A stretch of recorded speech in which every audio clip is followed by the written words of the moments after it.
How can I disprove lies that are stamped with an official seal? Indeed, Agent Fox Mulder. How can you disprove a lie stamped with an official seal? And is that what's actually going on right now with Trump's recent disclosure of a medical condition known as chronic venous insufficiency, or CVI?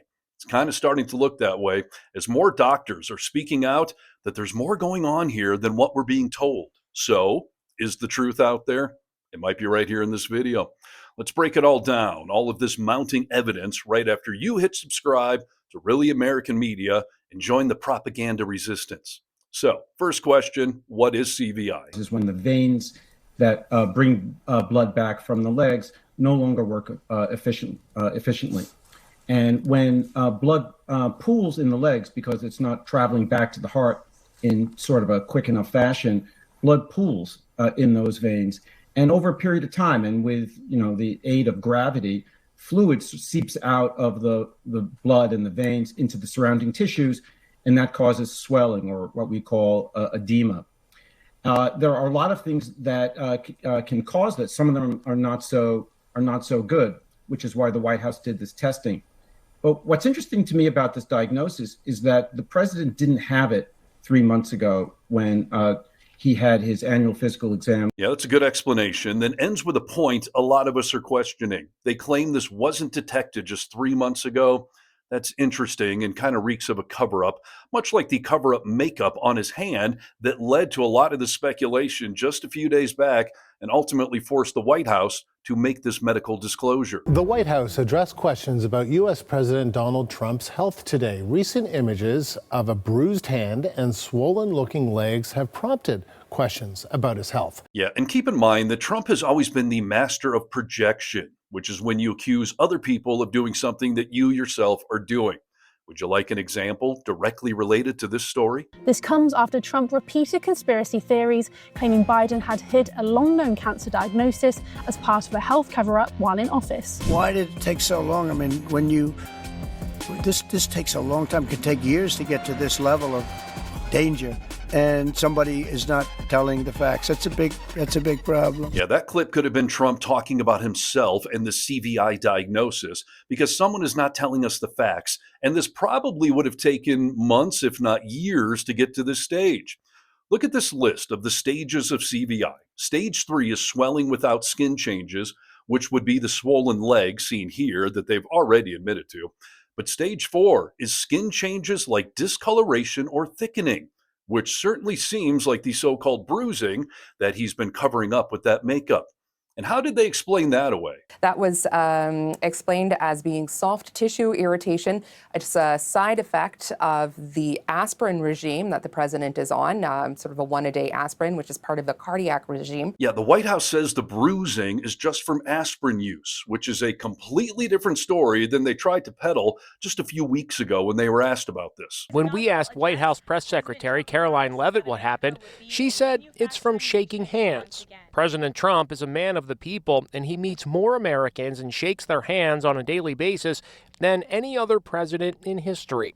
Yeah, so now that we know the handshaking excuse was pure BS propaganda, what does that doctor think about this new excuse that the bruising is just from aspirin use? I see those bruises in people that take more powerful blood thinners than aspirin. Aspirin is a blood thinner, which is why we use it in cardiac patients. But I typically see bruising when people are on stronger blood thinners. So I'm a little bit skeptical of that explanation from the White House. Yet skepticism seems appropriate, especially with this administration. And you know what they say in the medical world? Always get a second opinion. So let's hear what a different doctor has to say about this whole benign diagnosis with nothing to see here. Taking a step back, looking at the entire case, the president is obese. He is older, and I don't know if he has hypertension, but that's very likely or very common in his age group, particularly with his body habitus.